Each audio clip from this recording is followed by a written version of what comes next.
Apparently everything in Activision Blizzard isn't sunshine and rainbows lately.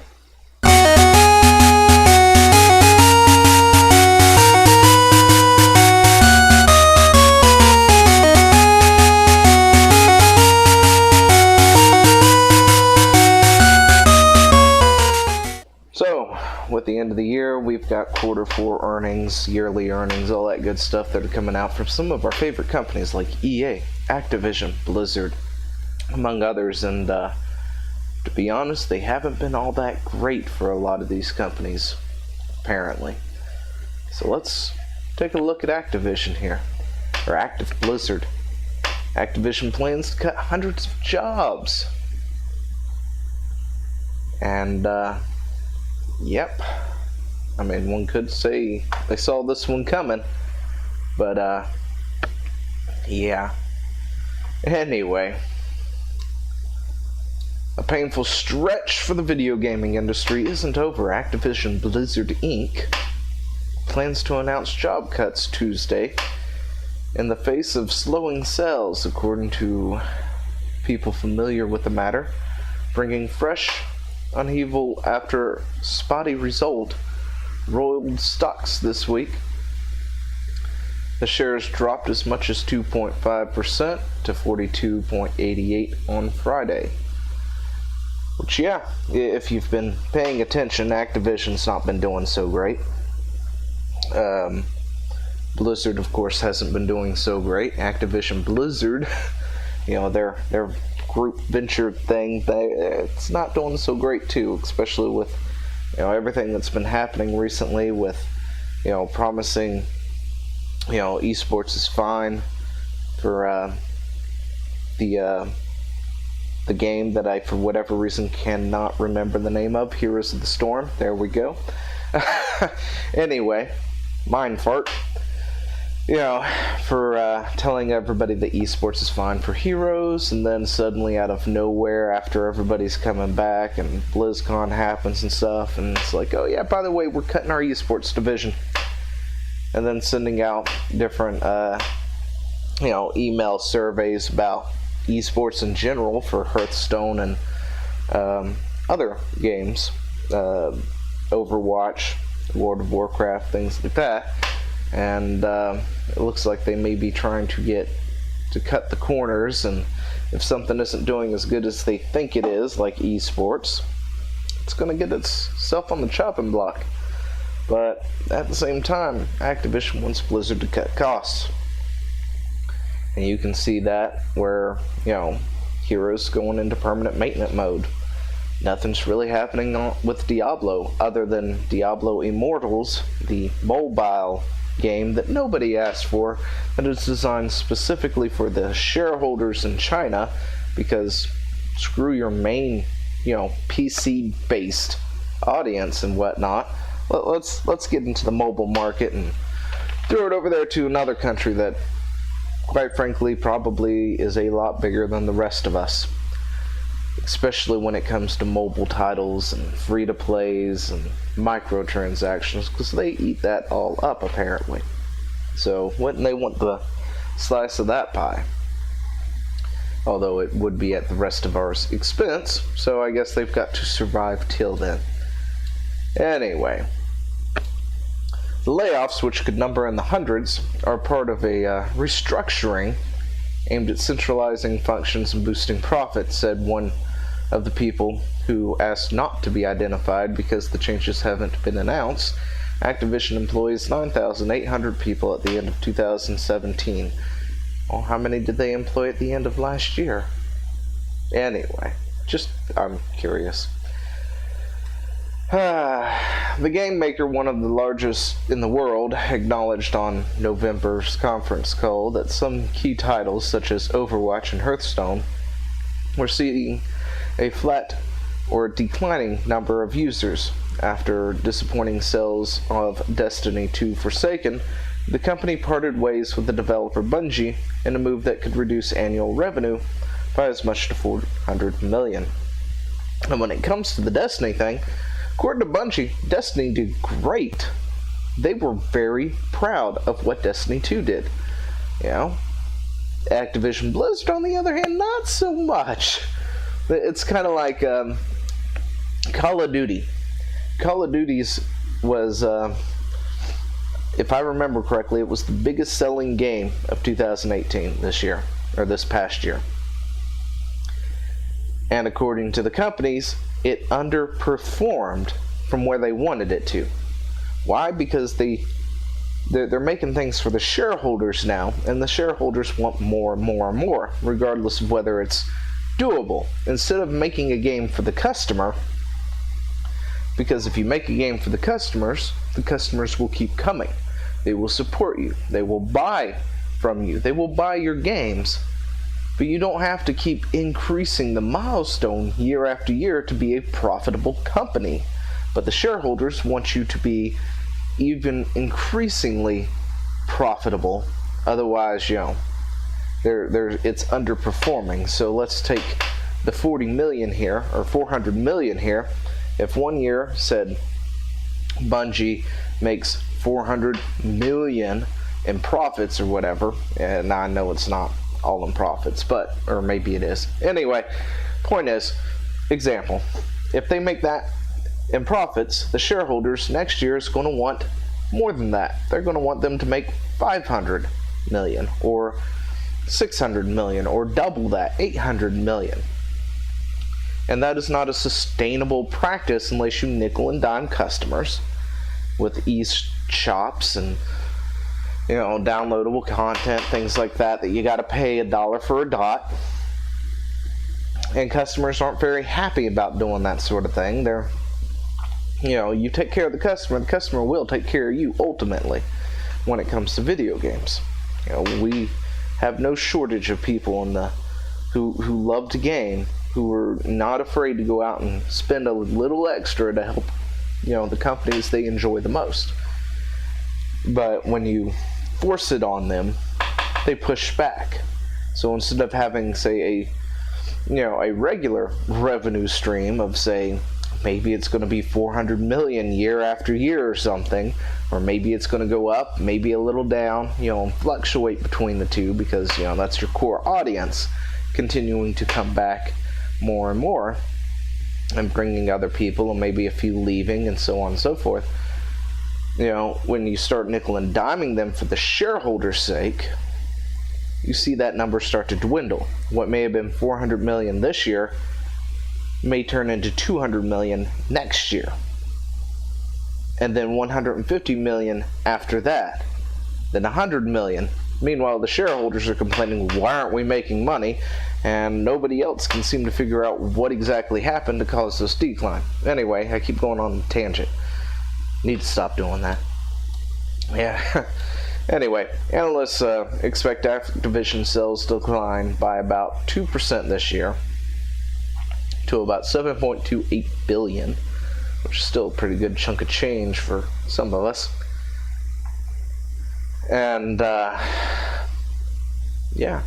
company has bulked up over the years through the acquisition, including PC game maker Blizzard Entertainment and mobile game company King Digital, has historically given its various divisions considerable autonomy under longtime Chief Executive Officer Bobby Kotick. Is that how it's said? Anyway, let's look at this. PC game maker Blizzard. Alright, PC game maker Blizzard announcing mobile titles and telling people that they want to focus on mobile than they do on the PC. That there might be your problem, Activision. Right there. That could be an issue. As for King's always been in the mobile market. They're your Candy Crush people if you don't recognize the name, as well as other various, Match 3 and such titles on the mobile market, and they're still crushing it as far as I can tell. But over the past year, we've had a number of executives left, including Eric, the CEO of Activision Publishing, and Mike Morhaime, long-term head of Blizzard. And losing Mike, it was kind of like seeing the writing on the wall, even though he seemed to have moved down into, an advisory position, and even that's gone sometime this year. That's already been announced. But on New Year's Eve, Activision said it was firing Chief Financial Officer Spencer shortly before he took the same position at Netflix.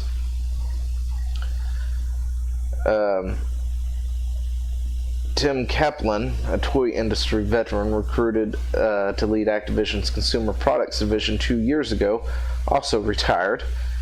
They've been losing quite a bit up there, especially in the higher-ups of Blizzard and over in Activision, and it's been hitting them hard.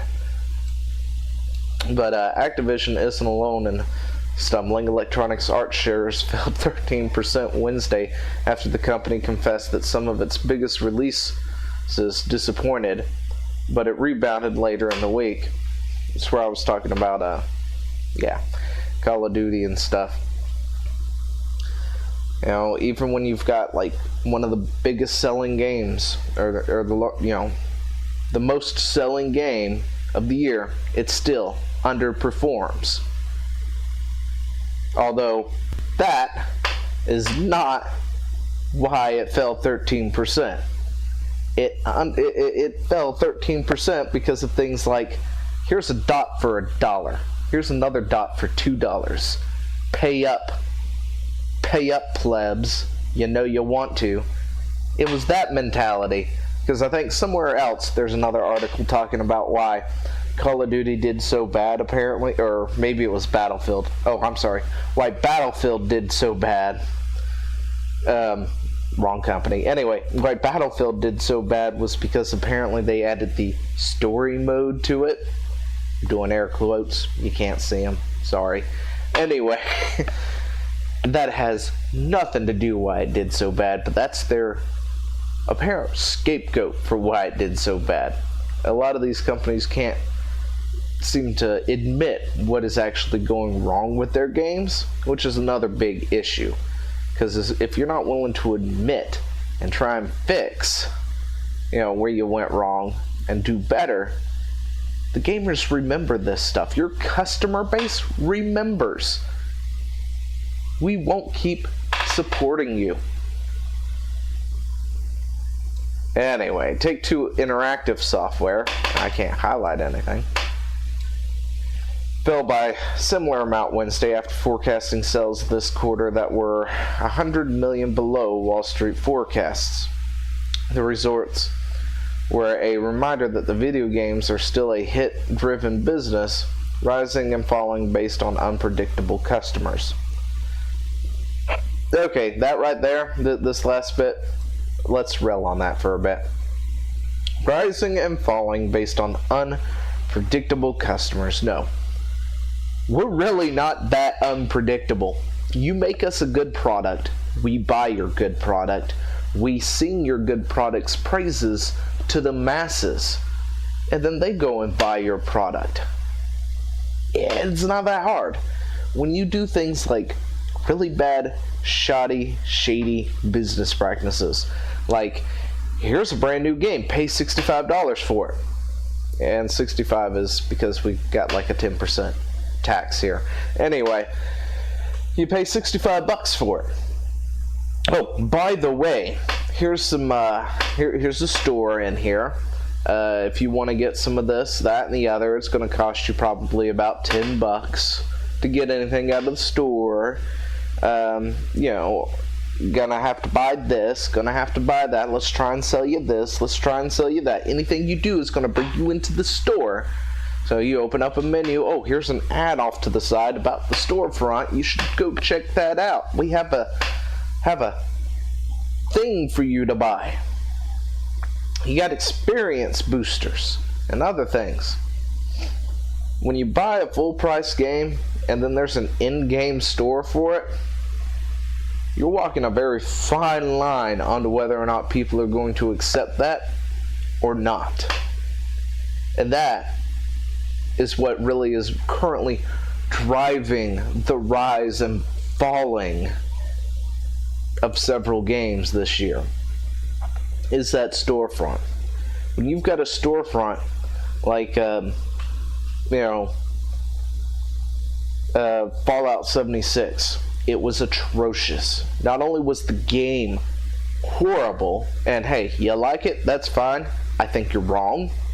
I don't know why you like it, but I think you're wrong. Bethesda could have done a hell of a lot better with that. They just chose not to. They wanted to rush it out there. But those are my opinions. The fact that it had that storefront with outrageous pricings, all of the other stuff that they did, from the canvas bags to the non-frosted glass, frosted glass rum, or plastic bottle rum, anyway, that looked like frosted glass, and other things out there that they did, having a broken product from the start. They were straight up an alpha build for that game, and I still feel the game is still in alpha. It has not made its way to beta yet. This is like some kind of pay-in alpha for getting people to buy it. Got that storefront with ludicrous prices for really crappy things. Come on. And then you've got Call of Duty, Battlefield, all these games following the same trends. You gotta have these storefronts in there. You've gotta make people buy stuff from the storefront just to be able to appease the shareholders. $1 for a dot, $2 for a dot. All these other things, $20 for a skin.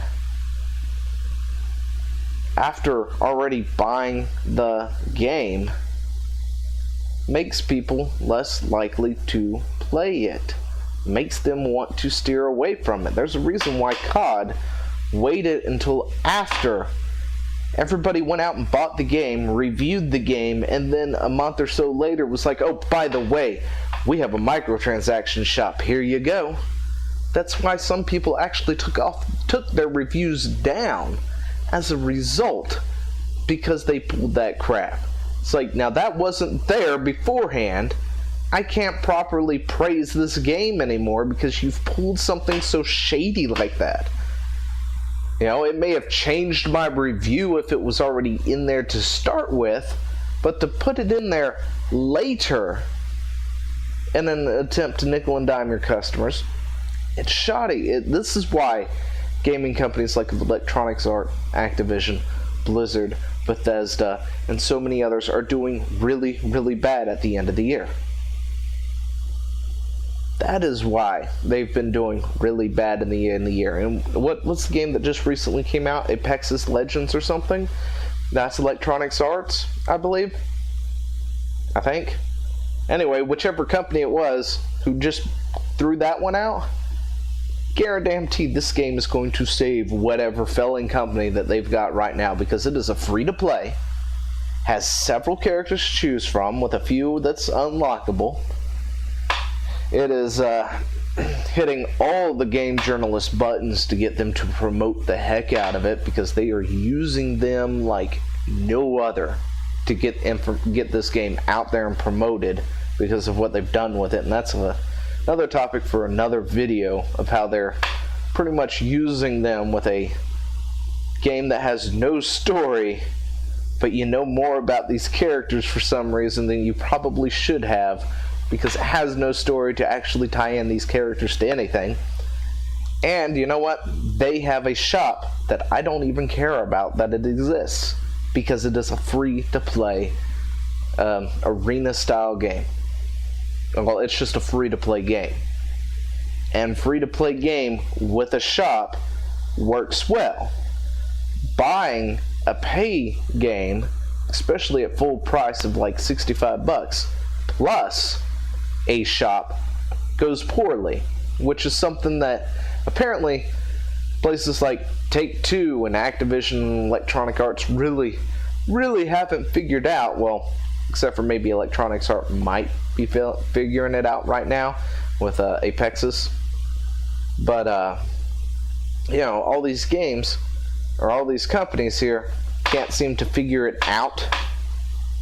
Meanwhile, there are plenty of people telling them why you make a really bad game, you have half-assed a game, you put it out broken, and then on top of that, you threw a store in there. You really want to make your customers feel bad, that's the way to do it. Now, if you give them a free game, especially if it's well put together and good and really good, like the current one that just came out, a lot of fun to play, you can throw a store in there, and people aren't going to give it aren't going to care that much because it's a free-to-play game. The only issue is who is publishing it and their track record, to be honest, that might hold it back, if anything. Anyway, that's all I got now. What do y'all think in the comments down below? Do you think Activision and them is still going to keep going down? I mean, heck, World of Warcraft and other things are still doing pretty bad right now. So Activision Blizzard is definitely going to be doing these layoffs sometime. They may be laying off more than what they've got up here, or what they're announcing anyway. Then again, I don't think they actually announced a particular number for these layoffs. But what do you think about it all down in the comments below? Until then, I will talk to you later. See ya. Hey, thanks for watching. Don't forget to leave a comment, smash that like button, and always subscribe for more. And of course, there are other videos floating around somewhere on the screen, so click one of those and see if you can find something that suits your fancy. Till then, I'll see you later. Bye.